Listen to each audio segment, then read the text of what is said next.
Hey everybody, Joe here. I'm going to do something a little different. I have a couple watches to show you. If you saw the description main picture of the video, you already know what they are. You know what's coming. But I'm going to do something a little different in that it's not an unboxing. It's not a, hey, this just arrived, let's check it out. I've actually had both of these for a little while. The first one I'll show you guys I've had for about a month and a half now. And then the second one I've had for about a week. So we'll kind of do a, I've been able to wear them around a little bit, so I can kind of give you my impressions of what I think, as far as, fit, finish, feel, value, etc. Go through some of the things that are featured. So the first one, Signum. And a lot of you probably don't know Signum. Micro brand, of course. Actually, the owner who owns Stratton watches, they make a line of race-inspired, 70s race-inspired watches, chronographs, etc. The same gentleman that owns that company also owns Signum. And that Signum is his dive watches. Whereas one is racer inspired, the other is dive watch inspired. And I'm familiar with him. We kind of run in the same circles as far as classic Alfa Romeo owners and enthusiasts, things like that. So that's how I got to know that he had watch companies. So this is my first dive into one of his watches, because I'm a big dive watch fan. I checked these out online and I decided to grab one. I had heard lots of good things, and I've been thrilled with it. Like I said, I've had it about a month and a half. It's the Signum Cuda. This is the website says it's a 40 mil. The case actually measures out at a little over 38. Let me get in close on this. So this is a Signum Cuda, stainless steel, of course, and this has a abalone dial. This was zooming when I was practicing this to make sure it would zoom on. There we go. So it's an abalone dial. And what's cool of Signum is they're experimenting with different types of materials for the dials, whether it be meteorite, labradorite, lapis, I can't remember, lapis, opal, abalone, mother of pearl, things like that. Very cool, very interesting stuff. Definitely gives it something very different and interesting to look at. If I get out of frame, there we go. So it's definitely very different. In the sun, it is just the light and the colors. It's very cool. Real quick, a few things about the watch. Of course, steel bracelet. I've mentioned this before with other watches. I'm not a steel bracelet guy. This steel bracelet is fantastic. I'm not sure where it's sourced from, whether it's sourced from Seiko or someone similar, but the bracelet itself is fantastic. Of course, typical dive watch, clasp, all that stuff. It's got your little micro adjustments. But where I like it is that all the edges on this thing are very soft and rounded. It's very comfortable. It's weird. It's for the price point of the watch, which is, I want to say around a little under $400. The bracelet is fantastic. If more expensive watches came with bracelets as comfortable, I would stick with them. But not all of them are that great. On the case, like I said, it's about 38 mil. They also make a 42 mil, but they were out of stock. So I decided to grab this one. The other thing, and I've said this before and I love it, there's no date. Now you can get a date watch or you can get a no date. I love no dates. So if I have the option, I'm grabbing a no date all day, every day. So no date, 316 stainless steel case, sapphire crystal on the front, ceramic dial. The lume on this thing is spectacular. And actually, the lume on me is pretty spectacular. I got home from the gym, took a shower, and it is hot here in Seattle, so I'm baking. So I'm going to try to go through this. Ceramic bracelet. It is a 20 millimeter bracelet, 20 millimeter width. The movement, the Date watches are a Seiko NH35. The no date is an NH38. And a Seiko NH35 is their workhorse automatic movement. They are in everything. Really reliable, really robust. You're not going to have any issues with them. If you do, you can take it to any reputable watchmaker and they can service it. Not a big deal. Any other things I need to go through? Width on it is 13, or the thickness is 13.2 millimeters. It is a little thick, but it also gives it some weight and heft. You know you got it. You know you're wearing it. It feels like a dive watch, but it's not offensive, if that makes sense. 200 millimeter or 200 meter water resistance. The lume on this thing. Let's talk about the lume. I'm going to close this door. I'm in the only room in the house, which is one of the guest bathrooms that doesn't have a window, so I can actually do this. I should have been outside wearing this in the sun. That would have made life a lot easier. But I'll just hold it up to the light. That should be enough, because this lume is pretty fantastic. It's kind of a blue color, but it doesn't take very long in the sun, and it is nice and bright. So I'm going to kill the light. That is just off a low light LED soft light in the bathroom. So you can see the lume there. Nice bright, very, very, very easy to read. And all the brightness is coming off the little buttons on the screen of my phone. So there's no other light in here except for the screen. And then what's cool, as an added touch, on your crown, I can get it. Oh, see, let me do this again. There we go. On the crown is loomed with the company logo, which is a little S. I doubt this will zoom on it because it's dark in here, but I'll show it to you when I turn the light on. So it's just a little added thing. It's not a big deal. It's not a make or break type thing, but it's just a little thing. And this watch is full of little things. Just the quality overall. And the other thing, oh, I love this so much. The lugs are, get out there, there we go. The lugs are actually drilled. So you can easily remove your bracelet and put on a strap or whatever you want. That's something I wish more watch companies did. Just because it's so convenient for working, swapping bracelets, straps, etc. It's just, again, it's a little touch, but it's something I appreciate. The back, it has a Barracuda on it, and of course it features all your, do I have it upside down? I think I do. Yeah. There we go. Barracuda, and it just goes through the, sapphire crystal, stainless steel, 200 meter, blah, blah, blah. So, like I said, for the price point of under $400, you're basically getting, a great Seiko automatic movement, robust, reliable. You're getting lots of little features. Some of them I didn't even get to, but like I said, the bracelet's great. Get out of this light. And of course, unidirectional on the bezel. I mentioned before, a ceramic bezel. You can see the handset, kind of your sword hands, and the second hand is kind of your paddle, your oar, with the orange tip on it. So it's, again, very easy to read. So very cool. Like I said, for the price point for a diver, it's got a lot of cool stuff. I'm more than thrilled with this watch. It's actually something I've been wearing 2 or 3 days a week. I really like, especially in summertime, out in the sunlight and all that. A lot of people ask about it. It gets a lot of attention when we're out and about, only because in the sunlight, the abalone really pops. People just, they look at it and they go, what is that? Well, it's abalone, And it looks more expensive than it is. Just a great watch, great value. So let's move on. So kind of the theme, I guess, of this is value watches. Okay, so the next up. I only learned about these about 6 months ago, and I put it on my watch list. My list of watches I want to buy at some point.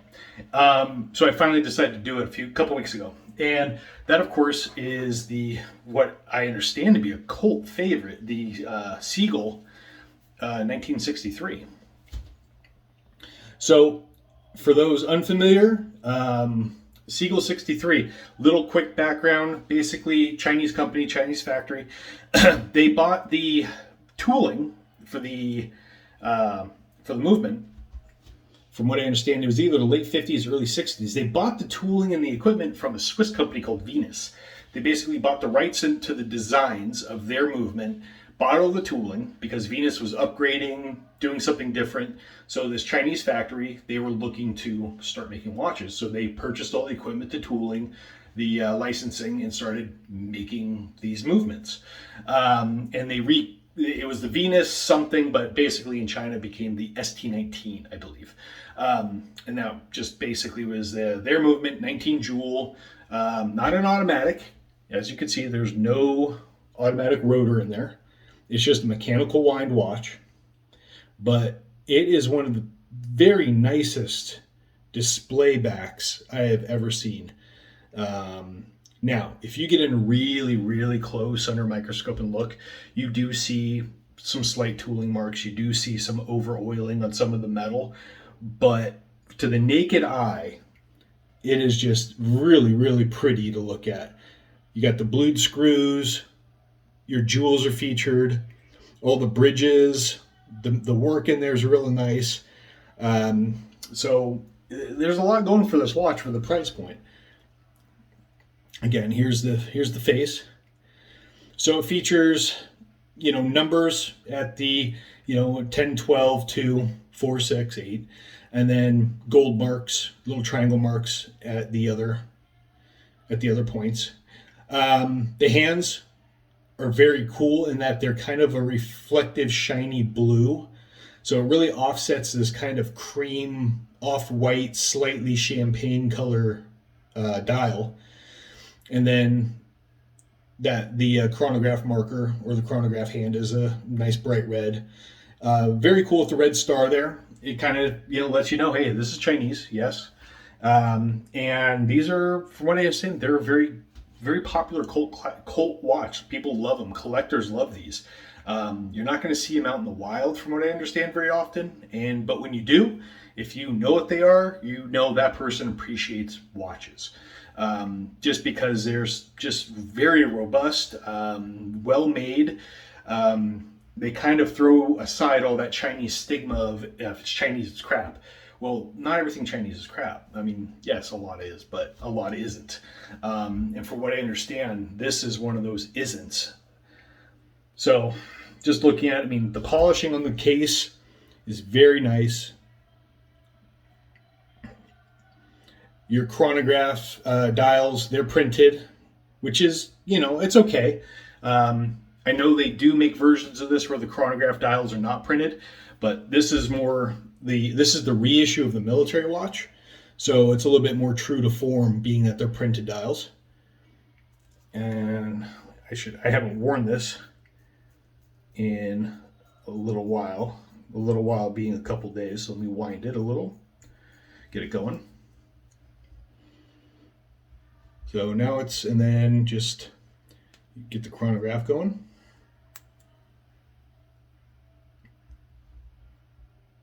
Start, stop, reset. The pushers are real nice. The start stop is great. The reset's a little vague, but I've heard and read that that's pretty common. And what's cool here too is you can also watch the little mechanism on the back. So, and reset. So it's cool. You get to see everything working in there. Everything's real pretty. If I can hold the rail still so you can see that. So comes with, and I should mention, this is a 40 millimeter case, sapphire crystal, and this is the swan neck regulator option. So if you look in there, right there, if I could get this to there, you can see it's a swan neck regulator. It's a slightly different than just the normal. It's a little bit of an upgrade, but I wanted to option this out. Pretty nice with the sapphire. It is a mineral crystal on the back, but it's sapphire in the front dial. And then of course on the crown, I should show you guys that. You got the little star polished in there. Case. So mine came in this cool little tin. So it kind of almost resembles like a military first aid kit or a military MRE, something like that. Something you would carry around in a pouch. And it's got the company logo, 1963 on it. That's kind of cool. Comes with a little warranty card and instructions on how to operate your chronograph watch. And then it would have just come packed in this foam. And of course it would have been wrapped in plastic and all that. This is the strap it came with. It comes with a green NATO strap. Let me see if you can see how thin. It's very thin. I don't want to say it's chintzy, but I wouldn't trust it to last very long or fall apart or something. It's not great. It's adequate. But you can see I opted to swap out for this. What's the brand on this thing? It's a Hadley Roma, which I got off Amazon for $32. But it's this nice olive drab green canvas with the aged brown leather, which I think on this watch looks really appropriate, really amazing. Gives it that nice military look. So again, this I think I spent $360 for the watch with this, the sapphire crystal and the swan neck regulator. I think if you go to a 38 mil mineral crystal non-swan necks, I believe they're well under $3, like $279 or something like that. So you can go very basic. You can throw a few options if you want on it. But I decided, throw a couple options because again, the value. Under $400. There's a lot going on here with the story, the history, the cult following, mechanical movement, which is just absolutely gorgeous. Stainless case, sapphire crystal. I mean, so the list, again, there's a lot going on for what you get for the money, which is great. I'm not going to talk about Lume because there isn't any. There's no Lume on this. They do make lumed versions. I didn't know that till after I got this watch. So maybe I'll get another one with Lume, maybe. But typically I'm not out in the middle of nowhere and I need Lume, so it's not a big deal. I just like this watch just because it's very classic. It's very classic looking, very military looking, but with the polishing and all that, you can't, to me, it almost looks like something you could wear and, and dress up for it. Not necessarily in a tuxedo, but you could put on something nice looking, go to dinner, and this wouldn't look that out of place. Especially if you just swap the strap to, a black canvas strap or a black silicone strap, something like that. You could even give it a kind of a sport watch look. So versatile, I would say. Not a diver for sure, which is typically my wheelhouse is divers, but this is just too nice to pass up. So again, value for money, for well under $400, value for money. And if it's well kept.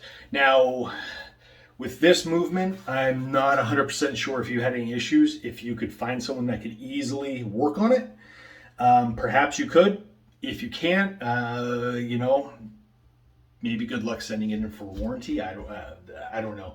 I don't want to really think about going down that road. Not right now. I believe the warranty, let's see, how long was it? I want to say it was 2 years. I might be off, but I want to say it was 2 years. But I'm not hard on watches, so I would expect that I'll get a good long stretch out of this before I decide I want it serviced, and then from that point on, I imagine there's the website. I believe it's Seagull1963.org who sell them, and I believe if you contact them, they could probably steer you in the direction of where to send it, whether it's back to them or if they have authorized people that can work on these. I would imagine that's the case. So might be a little bit of independent reading there. But like I said, real quick, just wanted to talk about these two. I've had this one, like I said, about a month and a half. I've had this one about 2 weeks. And again, value for money is fantastic on these. I'm not going to link anything because this isn't bought or paid for. My own money pays for these. So don't bother liking, subscribing if you don't want to, because again, like I've said, I have a real job. I just do this for fun, just so if people are watch people and they're interested, maybe they get a nugget or two of information out of this. Other than that, if you have any comments, questions, anything specifically I might have glossed over, feel free to ask, and I will check my comments and try to get back to you as I can. Other than that, I'm going to go splash some cold water in my face, and it's drink 30. it's time for some whiskey. So, oh, and I got some new whiskey, so I'm going to try that. All right, that's it. Talk to you guys later.